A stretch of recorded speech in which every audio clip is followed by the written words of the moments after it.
क्या आपने कभी सोचा है कि एक साधारण ऑनलाइन मॉडलिंग कंपनी कैसे बना सकती है करोड़ों रुपए की मनी लॉन्ड्रिंग का जाल? नोएडा में हुआ कुछ ऐसा ही। लाइट्स, कैमरा और ऑनलाइन मॉडलिंग, दिखने में सब कुछ सही, लेकिन पर्दे के पीछे चल रहा था एक ऐसा धंधा जो सीधे विदेशों तक जुड़ा था। यह है उज्जवल किशोर केस की चौंकाने वाली सच्चाई। दोस्तों, नोएडा से आई एक खबर ने पूरे देश को हैरान कर दिया। एक ऐसा मामला जिसमें देखने में सब कुछ एक सामान्य ऑनलाइन बिजनेस जैसा लग रहा था, लेकिन जब इसकी गहराई से जांच की गई तो सामने आई एक ऐसी सच्चाई जिसने सबको हिला कर रख दिया।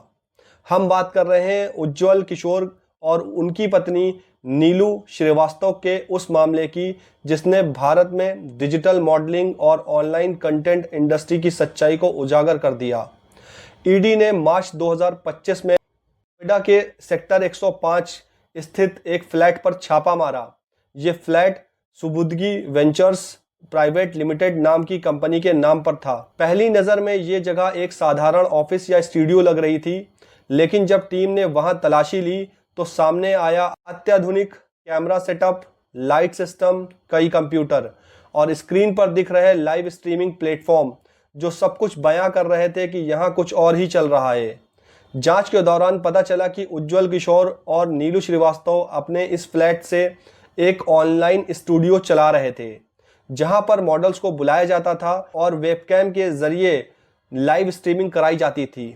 कागजों पर इसे ऑनलाइन मॉडलिंग और डिजिटल कंटेंट क्रिएशन का नाम दिया गया था, लेकिन असल में ये एक एडल्ट वेबकैम स्टूडियो था जो विदेशी वेबसाइटों को कंटेंट सप्लाई कर रहा था। ईडी की जांच में यह भी पता चला कि ये स्टूडियो साइप्रस की एक कंपनी टेक्नस लिमिटेड से जुड़ा हुआ था, जो एक्स हैमस्टर और स्टिपचैट जैसी एडल्ट साइट के लिए काम करती हैं। स्टूडियो में बनाए गए वीडियो सीधे इन प्लेटफॉर्म पर अपलोड किए जाते थे और इसके बदले में विदेशी मुद्रा भारत में भेजी जाती थी। लेकिन यहाँ पर असली खेल था पैसे के लेन देन का। जांच में सामने आया कि लगभग 15 करोड़ 66 लाख रुपए भारत में भेजे गए, लेकिन इन लेन देन को गलत पर्पस कोड का इस्तेमाल कर दिखाया गया, जैसा कि पैसा एडवर्टाइजिंग और मार्केट रिसर्च के लिए आ रहा है। इसका मतलब था कि कागजों पर यह एक वैध बिजनेस ट्रांजैक्शन दिखाया गया, जबकि हकीकत में यह एक अडल्ट कंटेंट के बदले आया हुआ पैसा था। ईडी ने जब उज्जवल किशोर के बैंक खातों की जांच की तो कई संदिग्ध खातों से पैसे के ट्रांसफर, विदेशी ट्रांजैक्शन और फर्जी इनवॉइस मिले। कुछ रकम को छोटी छोटी रकमों में बांटकर अलग अलग खातों में भेजा गया था ताकि ये शक के दायरे में न आए। टीम को कई डमी कंपनियों के दस्तावेज भी मिले जो सिर्फ पैसों की हेराफेरी को छिपाने के लिए बनाई गई थी। अब सवाल ये था कि आखिर इस पूरे नेटवर्क में कितने लोग शामिल थे। जांच के दौरान ईडी को कई मॉडल्स के बयान मिले। उनमें से कुछ ने बताया कि उन्हें सोशल मीडिया पर मॉडलिंग के नाम पर संपर्क किया गया।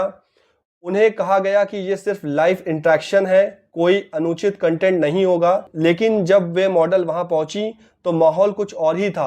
धीरे धीरे उनसे आपत्तिजनक कंटेंट शूट कराया जाने लगा और कई मॉडल्स को इसके लिए बहुत कम पैसे दिए गए। जांच रिपोर्ट के अनुसार इस स्टूडियो में 400 से ज़्यादा मॉडल ने कभी न कभी काम किया था। कुछ को सिर्फ चेहरा दिखाने के लिए रखा गया था, जबकि कुछ को फुल फेस या एक्सपोज कैटेगरी में काम कराया जाता था। स्टूडियो की कमाई का लगभग 75% हिस्सा उज्जवल किशोर और उनकी पत्नी रख लेते थे और बाकी हिस्सा मॉडल्स को दिया जाता था। कई मॉडल्स को यह भी पता नहीं था कि उनका कंटेंट कहां अपलोड किया जा रहा है।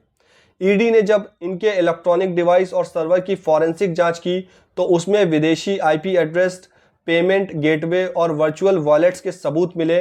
इतना ही नहीं, उज्जवल किशोर और नीलू श्रीवास्तव दोनों ने अपने लिए एक डिजिटल शील्ड तैयार की थी। वीपीएन नेटवर्क्स के जरिए डेटा को छिपाने की कोशिश की गई थी, लेकिन आखिरकार तकनीकी जांच ने सब कुछ उजागर कर दिया। ईडी ने दोनों को गिरफ्तार किया और अब वे न्यायिक हिरासत में हैं। जांच अभी जारी है और ये पता लगाने की कोशिश की जा रही है कि इस नेटवर्क के पीछे कौन कौन से लोग या कंपनियां जुड़ी हैं। कई विदेशी कंपनियों को नोटिस भेजे गए हैं और मनी लॉन्ड्रिंग के एंगल से भी जांच की जा रही है। तो ये मामला सिर्फ एक अपराध नहीं है, बल्कि ये दिखाता है कि डिजिटल दुनिया में कैसे तकनीकी का दुरुपयोग किया जा सकता है। जहां एक तरफ इंटरनेट ने लोगों को काम दिया, वहीं दूसरी तरफ कुछ लोग इसका इस्तेमाल अवैध कामों के लिए कर रहे हैं। इस केस से हमें एक और बड़ा सबक मिलता है, कभी भी सोशल मीडिया पर आने वाले ऑफर्स पर अंधा भरोसा मत करें। आजकल ऑनलाइन मॉडलिंग, कास्टिंग या वेब सीरीज प्रोजेक्ट के नाम पर कई ऐसे नेटवर्क काम कर रहे हैं जो युवाओं को फंसाते हैं। पहले तो सब कुछ सामान्य लगता है, लेकिन धीरे धीरे उनसे गलत काम करवाए जाते हैं और फिर ब्लैकमेलिंग या एक्सप्लॉयटेशन का शिकार बनाया जाता है। अगर आप किसी मॉडलिंग या शूट से जुड़े काम में जाते हैं तो हमेशा पहले कंपनी का पूरा बैकग्राउंड चेक कर लें। देखें कि वो कंपनी रजिस्टर्ड है या नहीं है, क्या उसका काम पारदर्शी और कानूनी है या नहीं है, और सबसे ज़रूरी, किसी भी काम में अपनी मर्यादा और सहमति की सीमा तय करें। क्या कहना कोई शर्म की बात नहीं है, बल्कि समझदारी है। इस केस का नतीजा चाहे जो भी हो, इसने समाज को एक आईना ज़रूर दिखाया है कि हमें डिजिटल आज़ादी के साथ डिजिटल जिम्मेदारी भी निभानी होगी, क्योंकि जब तक हम खुद नहीं समझेंगे, ऐसे अपराध पनपते रहेंगे और निर्दोष लोग फंसते रहेंगे। इस केस स्टडी से हमें ये सीख मिलती है कि ऑनलाइन दुनिया में हर चमकती चीज़ सोना नहीं होती, हर ऑफर भरोसेमंद नहीं होता और हर स्टूडियो ग्लैमर की दुनिया का रास्ता नहीं दिखाता। सावधानी, जागरूकता और सच्चाई, यही आपकी असली सुरक्षा है।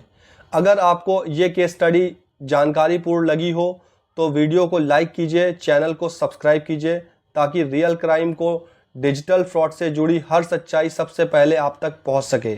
Thank you so much.